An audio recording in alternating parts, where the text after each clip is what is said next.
द्वारा सदैव भगवान श्री कृष्ण के नाम का प्रचार करते हैं। वे हर एक लोक पे स्थान पर जाकर हरि गुण गाते हैं। नारायण नारायण नारायण नारायण नारायण नारायण। तो एक बार नारद मुनि द्वारका जाते हैं। उस समय भगवान श्री कृष्ण अपनी महारानी सत्यभामा के कक्ष से निकलकर महारानी रुक्मिणी जी के कक्ष में पधार रहे थे। जैसे ही रुक्मिणी देवी को यह सूचना मिलती है कि भगवान श्री कृष्ण स्वयं उनके कक्ष में पधार रहे हैं, वे रोमांचित हो उठती हैं। भगवान कृष्ण के स्वागत में वे अपने कक्ष को सुंदर तरीके से सजाती हैं। भगवान के स्वागत में वे मधुर संगीत बज रहा है, वे भगवान को दीपक अर्पण कर रही हैं, अगरबत्ती अर्पण कर रही हैं।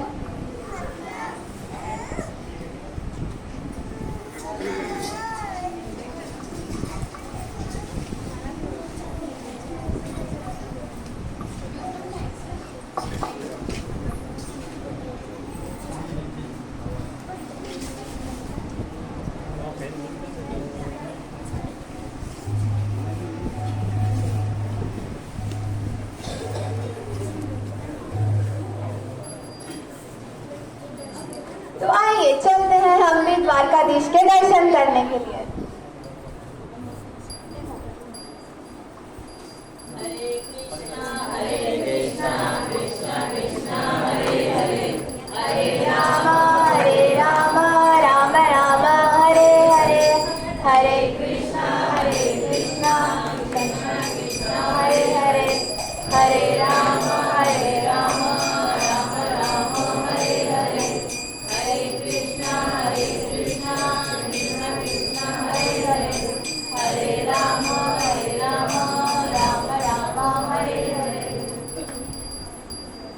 रुक्मिणी देवी जो भगवान की प्रमुख पटरानी है, वे भगवान के आगमन पर उनका पद प्रक्षालन करती हैं और उनके हरि चरण को छूकर रोने लगती है।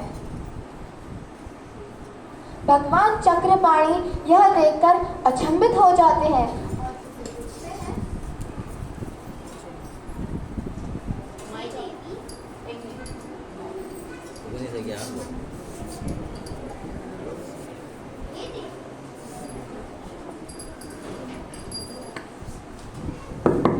हे देवी, मैं समझ नहीं पा रहा हूँ आप विलाप क्यों कर रही हो।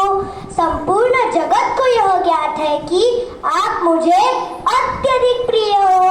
क्या मैंने आपका कोई आदेश पूर्ण नहीं किया है?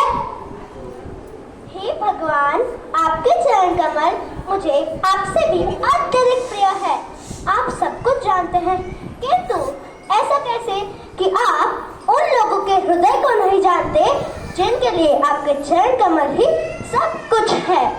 मुझे लगता है कि आप इस प्रेम की तीव्रता को तभी समझ पाएंगे जब आप राधा भाव को, मतलब श्रीमती राधा रानी के भाव को अनुभव कर पाएंगे। श्रीमती राधा रानी के स्वार्थ रहित प्रेम को अपने हृदय में जागृत कर पाएंगे। हे देवी, मुझे अभी भी पूर्ण रूप से समझ नहीं आ रहा है कि आप क्या कह रहे हैं। हे भगवान, आप सर्व जगत में सबको नियंत्रित करते हैं। आपको नियंत्रण में कोई नहीं रख सकता। आप सर्वज्ञाता है, किंतु आप उन लोगों के हृदय, आप अपने शुद्ध भक्त के हृदय को नहीं अनुभव कर सकते जो आपके चरण कमल की सेवा में लगे रहते हैं। इस प्रेम की पराकाष्ठा मैं और श्रीमती राधा रानी ही अनुभव कर सकते हैं। मैं भी यह देख के चकित हो जाती हूँ कि कैसे श्रीमती राधा रानी आपको उनके आध्यात्मिक गुणों में बांधे रखती है। जब आप उनका नाम लेते हैं, आपकी आंखों में उनके लिए अश्रु होते हैं। मुझे लगता है कि राधा रानी आपके प्रति शुद्ध प्रेम ही है। आप अपने शुद्ध भक्त के प्रेम का अनुभव नहीं कर सकते हैं। हे देवी, मैंने आज तक इतना सुंदर विवरण नहीं सुना है। कभी किसी ने बताया ही नहीं कि मुझे अपने शुद्ध भक्तों के प्रेम का अनुभव करना चाहिए।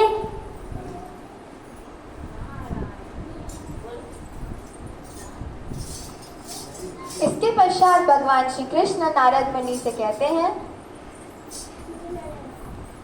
हे नारद, मैं तुम्हें यह वचन देता हूँ कि कलयुग में अपने भक्त के रूप में श्रीमती राधा रानी के भाव, उनके अंग कांति को लेकर स्वर्ण अवतार श्री चैतन्य महाप्रभु के रूप में मायापुर नवद्वीप धाम फाल्गुन मास की पूर्णिमा पर अवतरित होऊंगा।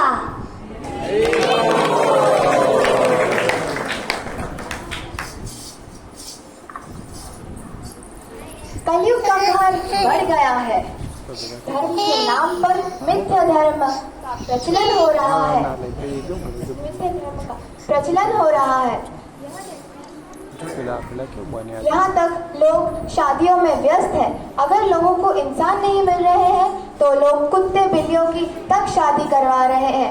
यह देखकर वैष्णव आचार्य जन विलाप कर रहे हैं। अद्वैत आचार्य जो प्रतिदिन भगवान को जल में तुलसी पत्र डालकर अर्पण करते हैं और उनसे प्रार्थनाएं करते हैं उनके प्रकट हेतु।